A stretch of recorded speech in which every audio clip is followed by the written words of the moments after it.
Ako ang inyong Lolo Pael at ito ang aking kwento. Mga nawawalang pasahero. Magdadalawang buwan pa lang si Christian at ang kanyang asawang si Laika sa nilipatan nilang lugar sa isang probinsya ay nabuboring na kagad ang lalaki.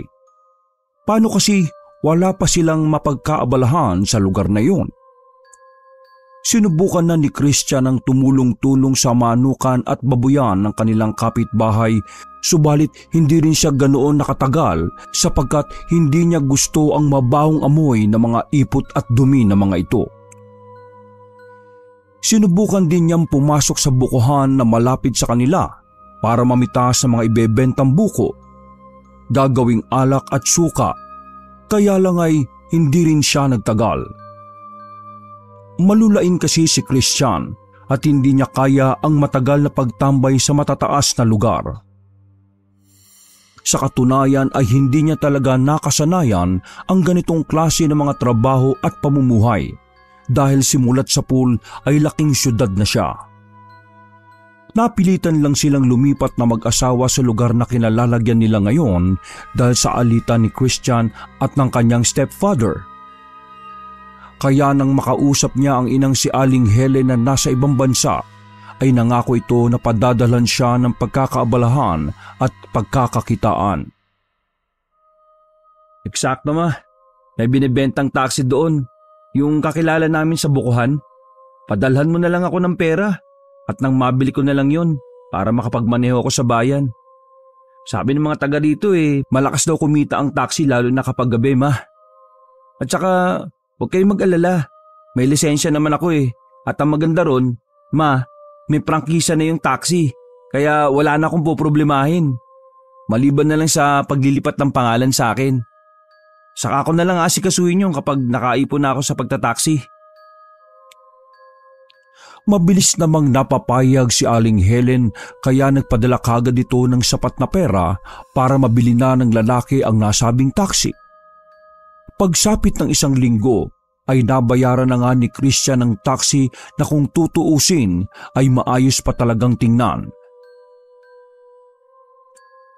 Biyernes ng 7:00 ng gabi, matapos malinis at ma-check ni Christian at Franco ang nasabing sasakyan, ay saglit silang naghapunan bago magkaya ang mag-inuman.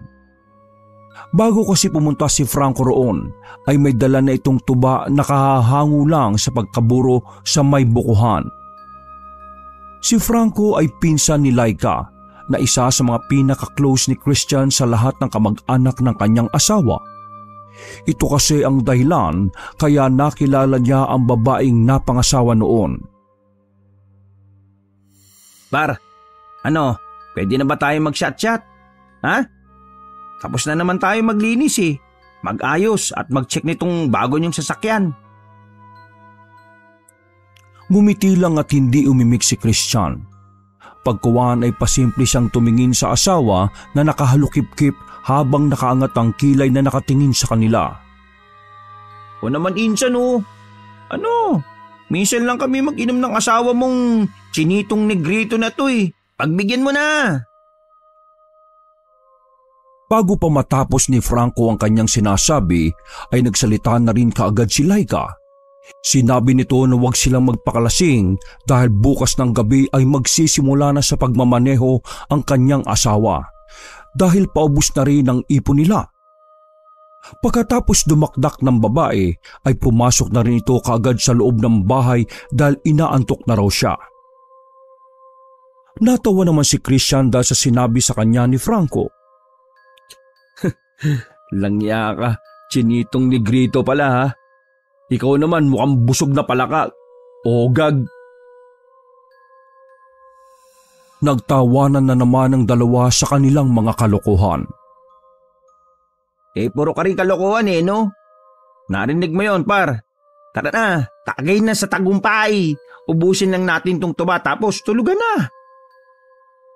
Buti at pinagbigyan tayo no? Basta, hinay-hinay lang para.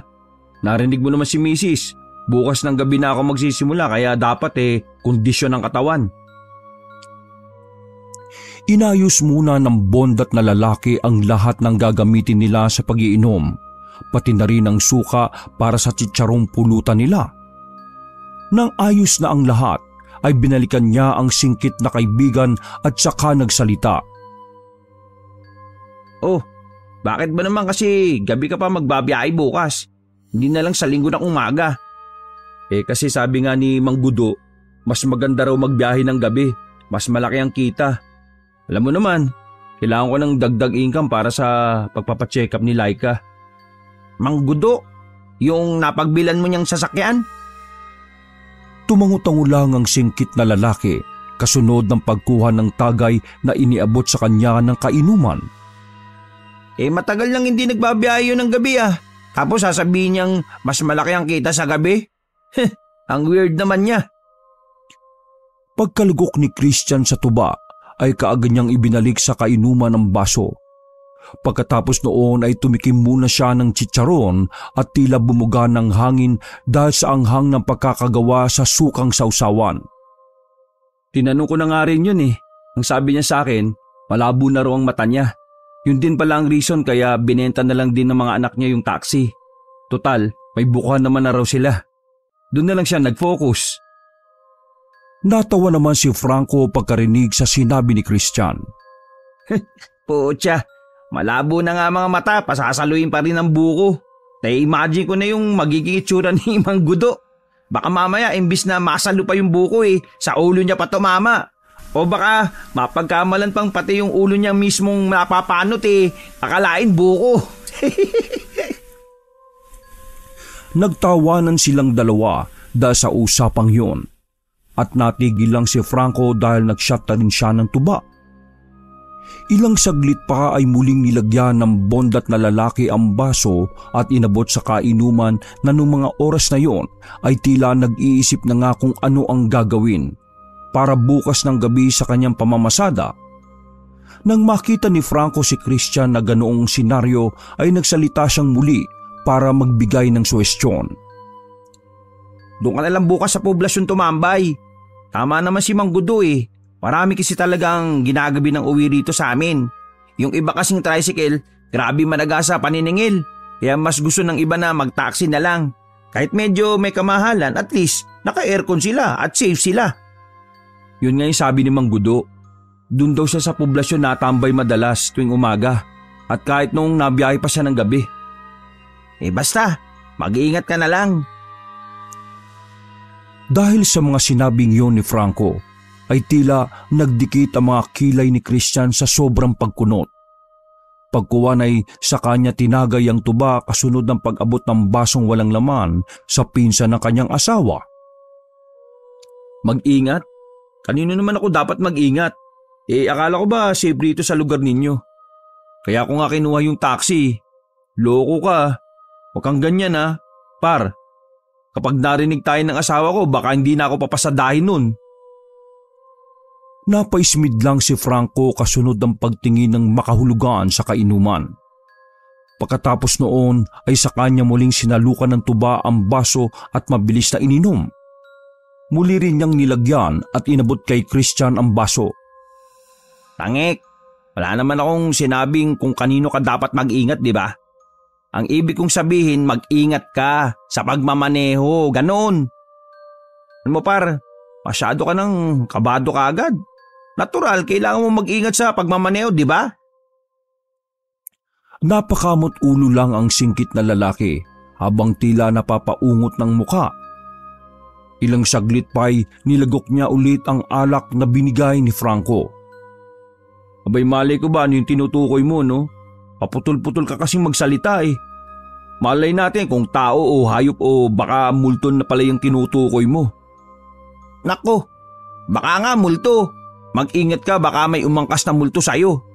Alam mo bang dating tapunan ng mga patay tong lugar namin kaya marami talaga rito ang ligaw na kaluluwa o multo. Aw, yari ka par. Ulul, takot lang ng mga multo sa akin Baka mamaya yung mga multong bakla sa poblasyon ng maisakay mo ubus talaga yung lakas mo. Okay lang, wag lang silang magkakamaling umipo sa akin. Baka mabigwasan ko sila isa-isa. Wow! Ang tapang katao naman! Oo, no? Kay misis lang ako natatakot, par. Alam mo yan. At saka, kay Papa G. Dahil doon ay nagtawanan na naman silang dalawa. Pagkatapos ay nagpatuloy pa sila sa kung ano-anong usapan hanggang sa malasing na sila pareho. Eksakto 12:00 ng hating gabi bigla na lang nagising si Christian dahil sa mga kagat ng lamok sa kanyang paanan. Pagbangon niya ay nakita niya ang pinsan ng kanyang asawa na nakahandusay nasa sahig ng balkonahe dahil sa sobrang kalasingan. Napaismid siya at hinayaan lang si Franco roon. Lalasing-lasing siyang naglakad papasok sa loob ng kanilang bahay hanggang sa hindi sinasadyang mapalingon siya sa sasakyan na nakapark sa tapat ng kanilang bahay. Habang nakatingin sa loob noon, ay bigla na lang din umihip ng mahina ang hangin. At nang dumampi ito sa kanyang kalamnan, ay nakadama siya ng kakaibang lamig. Lamig na parabang may kung anong presensya ang nasa paligid na nakamasid sa kanya nung mga sandaling yon. Dahil doon, ang singkit na lalaki ay marahang napalibot ng tingin sa buong bakuran. Parabang nawala ang kanyang kalasingan dahil sa kakaibang pakiramdam. At nang muli siyang magbalik ng tingin sa taxi ay doon na nga niya naaninag ang isang tao na nakasakay sa likurang bahagi nito. Sino ka? Kahit tila kinuktuban ng mga oras na yon, ay nilapitan niya pa rin ang sasakyan para makasiguro kung may tao nga ba sa loob nito o wala. Nang matutukan na ang taxi ay wala naman siyang nakita sa loob nito. Lasing na nga ako. Naknanto ko naman Bigla siyang napasigaw ng malakas nang may malamig na bagay na humawak sa kanyang paanan. Nang lingunin niya ito ay napatras siya at napasandal sa sasakyan. Putik ka naman, Franco. Bakit gagapang-gapang ka na naman dyan? Tumayo ka nga dyan, par! Dahil sa pagkagulat ay parang tuluyang nawala ang kalasingan ni Christian. Kasunod noon ay iniangat na niya ang kaibigan at inakay na rin papasok sa loob ng kanilang bahay para matulog ng maayos. Kinabukasan ay maaga siyang bumangon matapos makarinig ng tila sumusuka sa banyo. Sa sala kasi siya nakatulog kasama si Franco dahil kapag nakainom ng alak ay hindi talaga tumatabi si Christian kay Laika. Nang makitang wala na sa tabi niya ang pinsan ng kanyang asawa ay inakala niyang ito ang sumusuka sa banyo kaya bumangon siya para kumustahin ito. Ay par, okay ka lang ba dyan? Hindi na niya halos natapos ang huling salita dahil narinig niya ang pagtawag ng kanyang asawa mula sa banyo kaya dali-dali rin siyang pumasok doon. Nang makita niyang sumusuka si Laika ay doon niya naalala na bagong buntis nga pala ang kanyang asawa kaya inalo-alo niya na lang ito hanggang sa pumanatag. Nang tanungin ni Christian si Laika kung umuwi na ba si Franco ay umuning lang ang babae sabay sabing nasa balkonahe yon at mahimbing na natutulog sa sahig. Sigurado ka, mahal? Katabi ko kaya siya rito kagabi.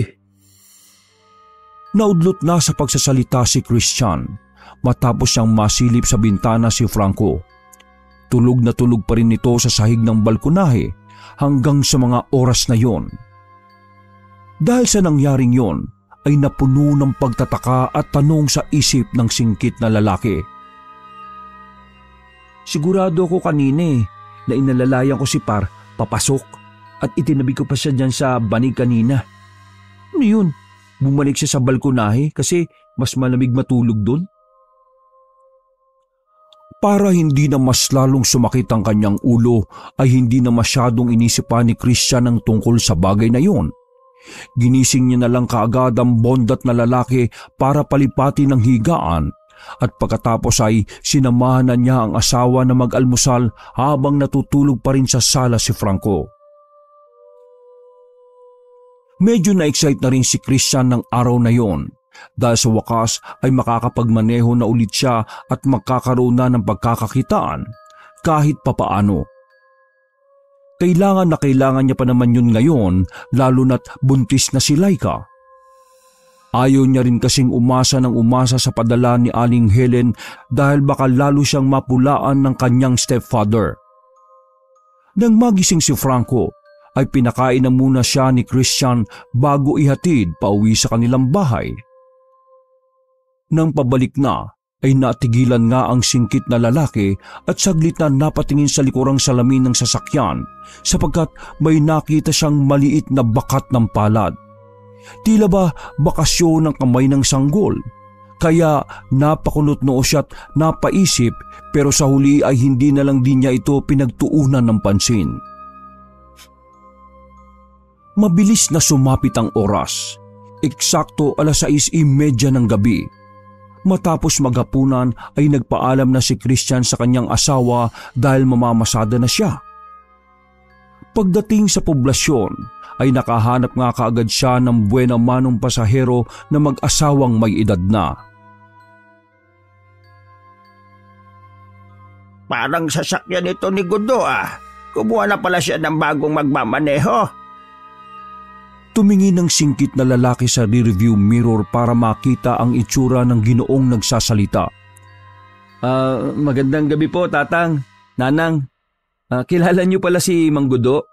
Mukhang sikat siyang driver Oo, madalas kaming nakasakay dito ng asawa ko Diyan kasi kami sa pamilihan nakapwesto. Ang tagal niya ring nawala Malabo na kasi ang mata nun. Mabutit nagpapasada na lang siya kahit sa ibang driver. At least hindi na kami magtsatsaga sa tricycle na pagkamahal-mahal ng singil. Ikaw na ba yung bago nilang driver? Nagbaboundary ka lang? Ay, hindi po. Binili ko na po itong sasakyan niya. Wala na rin kasing gagamit sa kanila May bago na silang sasakyan. Ay, ganun ba? Ay, naku, pasensya na hindi na bali. At least meron pa rin namang kaming masasakyan kapag gabi. Hanggang anong oras ka ba magmamaneho? Minsan kasi 10:00 kami nauwi. Ngayon lang kami napaaga dahil wala na rin kaming tinda. Depende po. Pero sabi kasi sa akin ni Mang Gudo, mas malaki raw po ang kita kapag gabi. Tama yun. Pero mag-ingat ka lang din dahil mamaya iba ang maisakay mo. Yung akala mong tao hindi pala. Maraming ganong kwento si Gudo Naniniwala ako sa mga kwento niya dahil tapunan ng patay tong lugar namin noon. Kaya naglipa na mga ligaw na kaluluwa. Kahit hanggang ngayon na medyo nagiging sibilisado ng lugar. Dako, kami nga noon itong asawa ko. Ilang beses na rin kami nakasalamuhan noon. Noong hindi pa uso-uso ang taxi at tricycle. Kasi naglalakad lang kami pa uwi. Hindi na halos pinakinggan ni Christian ang mga nakakatakot na pinagkukukwento ng mag-asawa niyang pasahero. Biglang sumagi sa isip niya ang pinagsasasabi ng kainuman niya kagabi. Ang akala niyang pagbibiro lang ni Franco nang ikinukwento nitong dating tapunan ng mga patay ang nasabing probinsya, hindi niya akalain na totoo pala ang mga yon. Dahil din tuloy doon ay may kung anong bagay ang biglang kumurot sa alaala ng lalaking singkit. Ang nakita niyang tao sa loob ng sasakyan at ang bakat ng kamay ng sanggol. Paano? Dito na lang kami, Toy. Tila bumalik sa ulirat si Christian matapos marinig ang garalgal na boses ng kanyang pasahero. Nang makababa na ang may edad na mag-asawa sa taxi, ay sinundan niya lang ito ng tingin habang napapaisip tungkol sa mga ikinuwento ng mga ito. Wala rin tong si Manong Nagkwento pa talaga ng mga ganong bagay. Ay nako. Dahil doon ay napa-sign of the cross tuloy siya habang nakaantabay sa dalawang matanda hanggang sa tuluyan ng mawala sa kanyang paningin. Nakahinga siya ng maluwag dahil doon.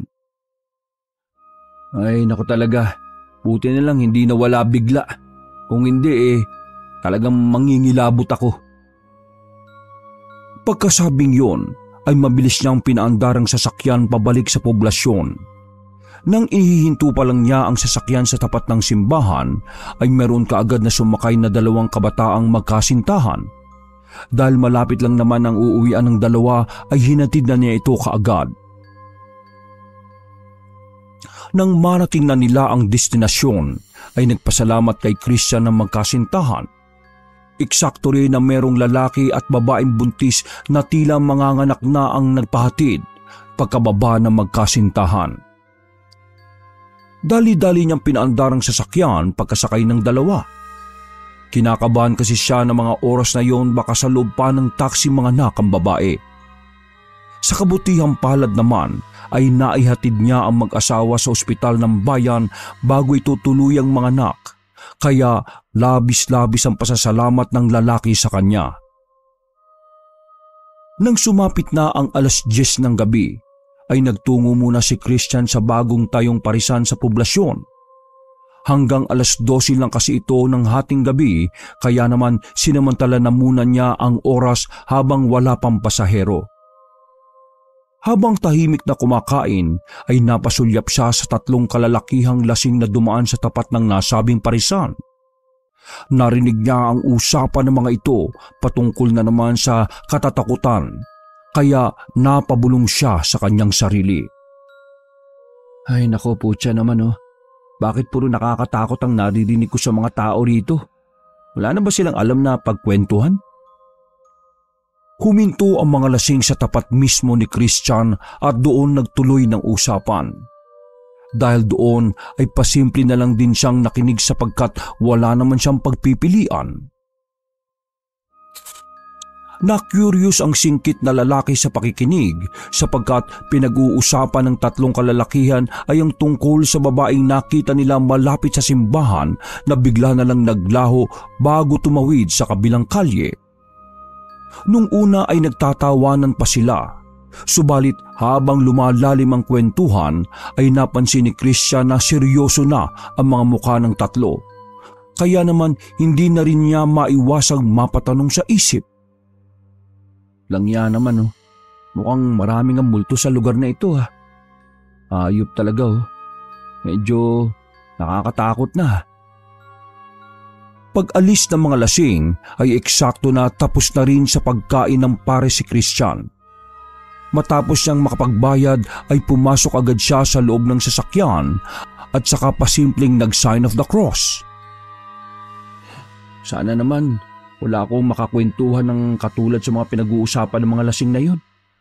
Uwi na lang kaya muna ako. Total naka-3 pasahero na rin naman ako. Malaki na rin tong kinita ko. Ay nako, kainis kasi itong mga naririnig ko Sasama ko na nga lang bukas si Franco sa pamamasada para naman hindi nakakatakot. Pagkasabing yon ay pinaandar na nga niya ang taxi para umuwi sa kanilang bahay. Habang binabaybay ang daan, ay nagpatugtog muna siya ng malakas para na rin maiba ang kanyang naiisip na hindi maganda. Nawala kasi talaga siya sa konsentrasyon doon pa lang sa unang pasahero dahil sa dami na nga ng katatakutang ikinuwento nito. Hindi naman ganoon ka matatakutin si Christian, subalit dahil sa mga nalaman niya tungkol sa probinsya ay hindi niya maiwasang hindi maniwala lalo na't baguhan lang siya sa nasabing lugar. Matapos siyang madaanan ng mapunong kalsada ay biglang huminto ang kanyang pinatutugtog. Kaya saglit siyang napasulyap dito at saglit na naglipat ng stasyon. Subalit wala pa ring nasasagap na signal. Nang malagpasan na niya ang mapunong daan ay muling nanumbalik ang tugtog. Subalit napaka-creepy ng tunog kaya bigla niya na rin itong pinatay. Nang magbalik tingin siya sa daan ay saka niya napansin na isang matabang Ginoo ang nakahubad ng damit. Kasamang isang babaeng may malamlam na mga mata na may bit-bit na sanggol. Naglalakad ang mga ito sa gilid ng daan, pasalubong sa kanya. Pagkalampas ni Christian sa mga ito, ay saglit siyang huminto at minasdan ang mga yon na patuloy lang sa paglalakad papunta sa mapunong daanan. Bakit ba kasi ganitong oras naglalakad pa sila? May kasama pang sanggol, ano ba yan? Nung unay nag-alangan pa siyang balikan, subalit dahil nga sa sanggol na bitbit ng babaeng patpatin at malamlam ang mga mata, ay napilitan na lang siyang balikan ng mga ito. Sakay na ho kayo. Saan ho ba kayo? Huminto ang mga yon at lumingon kay Christian na nung mga oras na yon ay napapalunoklaway na lamang dahil matapos siyang mamasdan ng itsura ng dalawa ay tila bigla siyang kinabahan. Pagkatapos saglit na lumingon sa kanya'y marahang naglakad ang mag-anak. Naisip tuloy ni Christian dahil medyo kinukutuban na walang pamasahe ang mga yon kaya mas pinili na lang na maglakad. Huwag po kayong mag-alala. Hindi ko kayo sisingilin. Iatid ko na po kayo. Kaya sumakay na ho kayo. Tara na. Kaysa mahamugan pa ho yung anak niyo dyan sa daan. Dahil sa sinabi niyang yon, ay napangiti ang mag-asawa. Bumaba naman si Christian sa sasakyan at pinagbuksan ng pinto ang tatlo. Nang panatag na silang nakaupo sa likod ng taxi ay muling nagtanong ang singkit na lalaki. Sa poblasyon po ba kayo? Tumangulang ang mag-asawa kaya pinaandar na niya kagad ang sasakyan hanggang sa muli silang mapadaan sa mapunong daan. Nang nasa kalagitnaan na ng daan ay napasulyap ang singkit na lalaki sa rearview mirror at nagulantang siya dahil tila biglang nawala ang tatlo. Kaya naman bigla siyang napatingin sa likuran. Nakahinga siya ng maluwag dahil naroon pa rin naman ang mag-asawa. Ang lalaking nakahubad ay tila umiidlip na habang ang babaeng patpati naman ay inuuyog-uyog ang sanggol na nahihimbing sa pagtulog katulad ng ama nito. Pagbalik niya ng tingin sa kalye ay pasimple na naman siyang napa-sign of the cross dahil kinabahan talaga siya kanina sa pag-aakalang mga multo ang isinakay niya. Napabulong pa siya sa sarili pagkatapos noon. Ay nako. Buti na lang talaga hindi sila yung katulad ng mga naririnig kong kwento kanina. Pagkasabing yon ay nagtuloy-tuloy na sa pagmamaneho si Christian hanggang sa mapadaan siya sa isang lumang waiting shed kung saan mayroong isang Ginoo ang naka-jersey pa ng pambasketball. Pumara yon kaya hinintuan niya rin kaagad. Wala pa naman na sanang balak si Christian na tumanggap ng pasahero dahil ihahatid niya lang talaga ang mag-anak na isinakay niya sa likod at uuwi na siya. Pero dahil nanghihinayang din sa kikitain kaya isinakay na lang din niya ang nasabing lalaki. Sa poblasyon din po ba kayo, sir? Sa tangkad ng lalaki ay hindi na niya nagawang mukaan ang lalaki. Para rin kasing madilim ang mukha nito. Hindi niya maintindihan ang nakikita ng mga oras na yon pero para mapabilis na lang din sa pag-uwi ay pinaupo na niya ang Ginoo sa tabi ng driver's seat kung saan yun na lang ang available na upuan. Pakisara na lang po maigi ha dahil aalis na tayo. Ha? Naudlot na siya sa pagsasalita dahil sa lakas ng pagkakasara ng pinto ng kotse. Kasunod pa noon ay ang pagkahulog ng bolang hawak ng Ginoo. Hindi masyadong pinagtuunan ng singkit na lalaki ang mga bagay na yon. Pinaharurot na lang niya kaagad ang sasakyan sapagkat magmula nang pumasok ang nasabing Ginoong basketballista ay parang nag-iba na ang kanyang pakiramdam. Mas lumambig ang loob ng kotse na parang hindi na natural na aircon ang nararamdaman ni Christian, kundi kakaibang kilabot na. Hinaan ko lang po ang aircon ha. Medyo malamig na kasi. Walang sumagot ni isa sa mga sakay niya, pero hinayaan niya na lang ang mga yon. Hindi na rin siya nagsalita pagkatapos noon, dahil kakaiba na rin talaga ang kanyang nararamdaman. Ni hindi niya nga nagawang lingunin ang katabing pasahero at kahit ang rearview mirror ay iniiwasan na rin niyang sipatin. Basta na mga sandaling yon ay kakaibang lamig at presensya na ang bumabalot sa loob ng sasakyan na alam ni Christian na hindi na normal. Mas binilisan niya pa ang pagdadrive hanggang sa maaninag na nga ang munting ilaw na kumukuti-kutitap mula sa hindi kalayuan. Sinyalis na malapit na siya sa poblasyon. Malapit na po tayo. Sa simbahan ko na lang kayo ibababang lahat ha. Kailangan ko na rin po kasing umuwi dahil eksakto 12:00 na pala ng hating gabi. Naudlot na naman siya sa pagsasalita dahil sa ikalawang pagkakataon ay nahulog ang bolang hawak ng nakaupo sa tabi niya. Dahil doon ay saglit niyang naihinto ang sasakyan sapagkat tumama sa kambyo ang nasabing bola. Eksakto rin sa papasok na sila sa poblasyon ng mga oras na yon kaya ayos lang din para sa singkit na lalaki. Marahan niyang kinuha ang lumang bola dahil parang nahihirapan kapain ng kanyang pasahero ito. Inabot niya ang bola na hindi nakatingin sa Ginoo. Hindi niya rin alam kung bakit naiilang siyang tumingin sa pasaherong yon. Pero iba kasi ang pakiramdam niya. Kaya naman matapos mabigay ang bola ay nagtuloy na siya sa pagdadrive. Hanggang sa marating na nga ang tapat ng simbahan. Nakahinga ng maluwag si Christian dahil medyo maliwanag na sa lugar na yon kahit kakaunti na lang din ang tao at iilang establisimento na lang ang nakabukas. Hanggang dito na lang po tayo. Pwede na po kayong bumaba. Natigilan siya sa pagsasalita matapos hindi sinasadyang mapalingon sa lalaking basketbolista. At ganun na nga lang ang pagkagulat niya pagkakita na wala pala itong ulo. Dahil doon ay parang naparalisa ang lalaking singkit dahil sa sobrang pagkabigla. Naulit pa siya ng tingin sa katabing pasahero pero wala talaga itong ulo at tanging hawak lang ang nilumang bola. Mabilis na gumapang ang matinding kilabot sa buong katauhan ni Christian matapos mapagtanto ang mga bagay-bagay.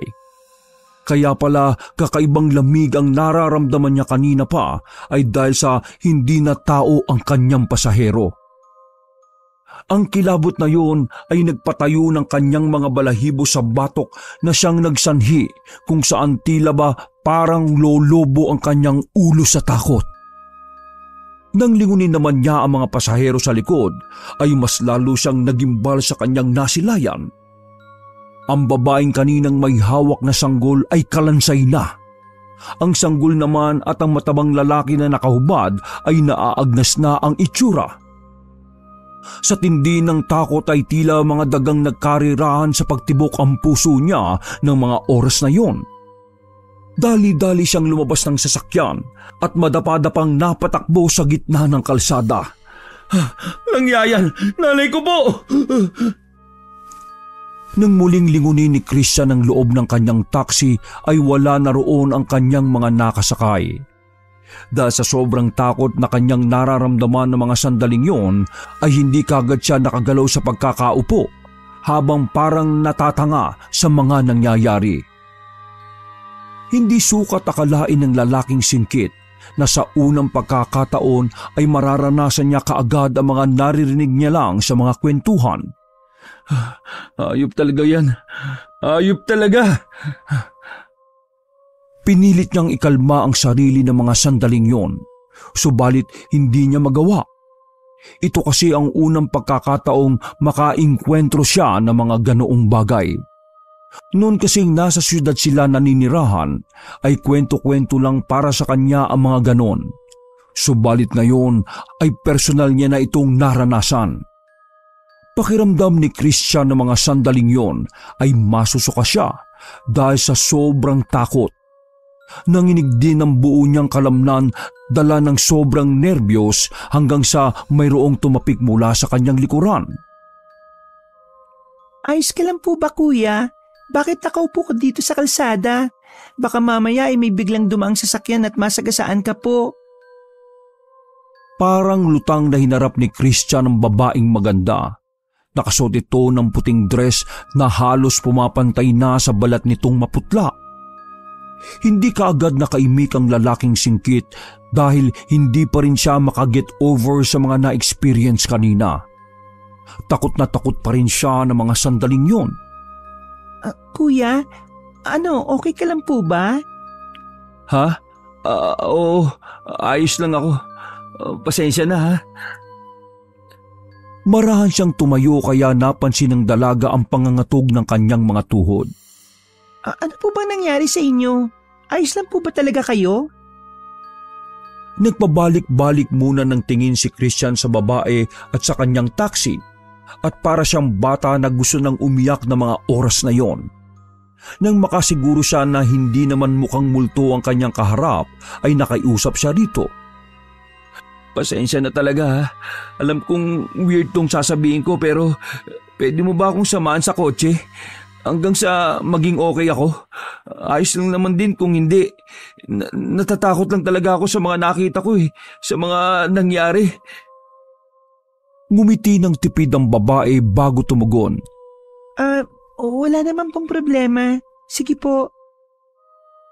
Pagkatapos ng pag-uusap nilang yon, ay inalalayan nga si Christian ng dalaga sa loob ng kanyang sasakyan. At doon ay marami silang pinag-usapan para kumalma at maging ayos ulit ang pakiramdam ng lalaki. Nang maging okay na si Christian ay doon niya na inopen sa babae ang totoong nangyari kung bakit takot na takot siya kanina. Noon pa po talaga ganito sa lugar na to kasi naging tapunan to noon ng mga patay. Tanda ko pa nga po, kahit saan ako noon lumingon, marami talagang patay na nabubulok. Inuuod at naaagnas na lang. Ang baho-baho sa lugar na ito dati. May nakita pa nga ako noon, makakapatong na mga patay Tapos yung nasa ibabaw, pinalakol sa ulo. Grabe yun. Nang sabihin niyo ng babae ay muling kinutuban si Christian, kaya naman tinanong niya kaagad ito. Taga saan ka nga ulit? Saka ano nga pala ulit ang pangalan mo? Eksaktong pagtanong niya noon ay nakarinig na sila ng pagtilaok ng manok, kaya sabay silang napatingin sa labas. O kuya, mukhang okay na naman. Pwede ka na magbiyahe pa uwi. 4:00 na ng madaling araw Wala na mga multo niyan. Kailangan ko na rin umuwi Kita na lang ulit tayo kung sakali. Ha? Oo, sige. Salamat na lang ha. Pagkatapos ng usapang yon, ay nagbiyahe na nga si Christian pabalik sa kanilang bahay. Nang makauwi na siya'y hindi rin kaagad nakatulog ang lalaking singkit sapagkat paulit-ulit pang naglalaro sa isipan niya ang mga nakaengkwentro niya kanina sa pagbabiyahe. Dahil tuloy sa nangyaring yon ay parang ayaw na niyang magbiyahe ulit ng gabi. Pagsikat ng araw ay hindi na nga talaga siya dinalaw ng antok.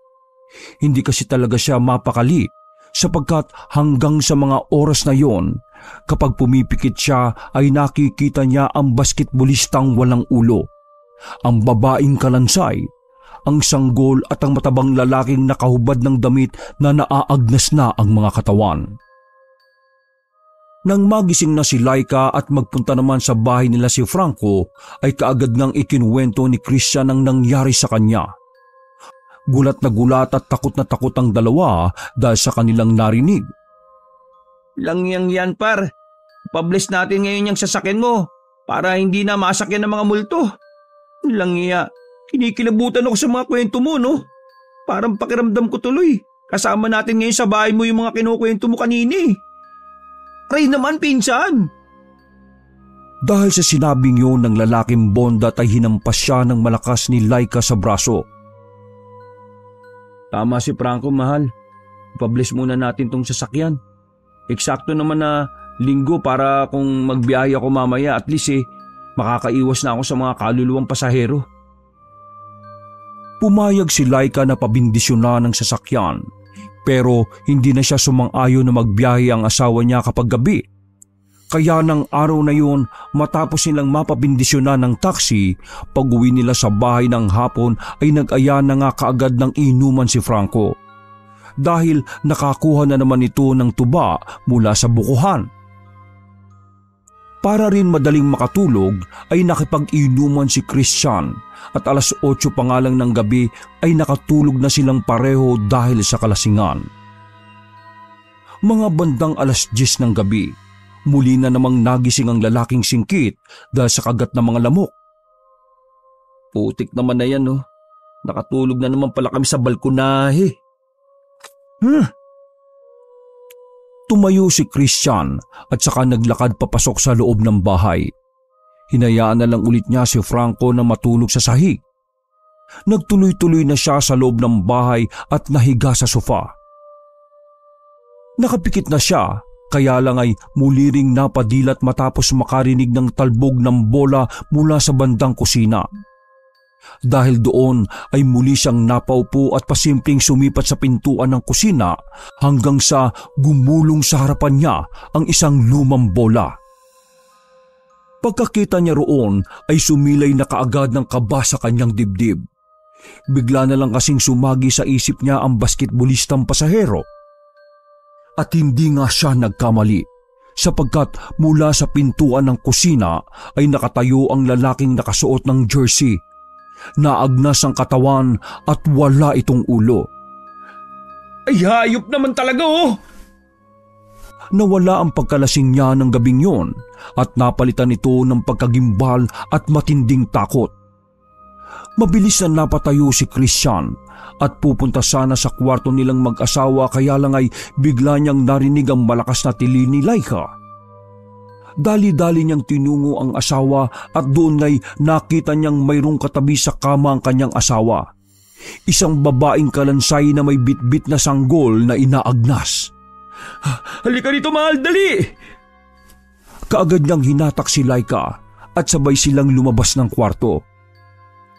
Nang nasa sala na nga sila, ay nakita nga nilang pareho ang lalaking pugutang ulo na parang kumakapa-kapa sa sahig na tila hinahanap ang bola. Dahil doon ay nagsisisigaw ng ubod lakas si Laika habang nakayakap ng mahigpit sa kanyang asawa. Si Christian naman ay inakay ang asawa palabas ng bahay. Nang nasa balkonahe na sila, ay malakas na sigaw na naman ang kanilang narinig. Hayop na yan! Bulto! Tulong! Nawala rin ang kalasingan ni Franco matapos makita ang nakakatakot na itsura ng matabang lalaking nakahubad na naaagnas. Dali-dali silang tumakbo papunta sa sasakyan at halos hindi sila magkandaugagang tatlo. Nang nasa loob na sila ng taxi ay doon nga nila nakita ang mga multong sumakay sa taxi ni Christian na nakatayo ang mga ito habang nakatingin sa kanila. Langyang yan, par. Paandari mo na yung kotse. Langya talaga lalapit na sa atin yung mga multo. Langyang yan. Hayop na yan. Naiwan ko sa sabitan yung susi. Hindi na halos natapos ni Christian ang kanyang sinasabi sapagkat mula sa unahan nila ay mayroong pamilyar na babae ang tumuktok sa harapan ng sasakyan. Nang lingunin nila yung tatlo ay doon na nga nila nakita ang isang babae na nakasuot ng dugoang puting dress.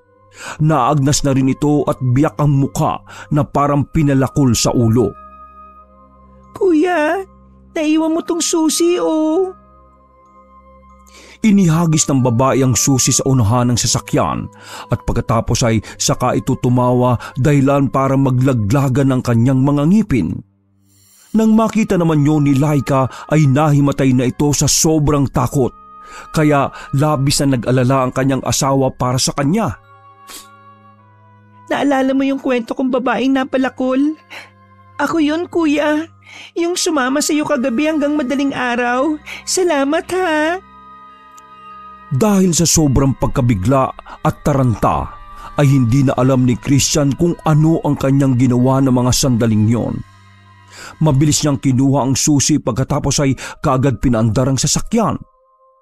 Si Franco naman, kahit na takot din ng mga oras na yon, ay inalo-alo ang kanyang pinsan. Dahil sa sobrang takot, taranta at pagkagimbal ay nawala na rin sa kontrol si Christian. Sa tindi ng panginginig ng kanyang mga kalamnaan ay hindi na niya naayos ang pagmamaneho hanggang sa hindi sinasadyang mabunggo sila sa punot sabay-sabay na nawalan ng malay tao. Nagising na lang silang tatlo na nasa ospital na sa poblasyon. Sa kabutihang palad naman ay hindi sila gaanong nasugatan. Wala ring masamang nangyari sa batang dinadala ni Laika. Nang makalabas na sila ng ospital ay pinabless nga rin ng mag-asawa ang kanilang bahay nang sa ganon ay hindi sila madalaw ng mga kaluluwang ligaw na nagpapanggap bilang mga pasahero. Pagkaayos ng sasakyan ay hindi na rin nagmaneho pa ng taxi si Christian. Ginamit niya na lang ang sasakyan sa itinayo nilang bagong negosyo bilang kauna-unahang grocery store sa kanilang barangay. Hindi naglaon ay naging maayos na nga ang kanilang buhay at tuwing araw ng patay ay palaging ipinagtitirik ni Christian ng kandila ang mga kaluluwang naging pasahero niya noon. Naalala niya kasi na sinabi ng babae sa kanya na kaya hindi matahimik ang mga kaluluwa ay humihingi lang sila ng atensyon at hustisya. Wakas!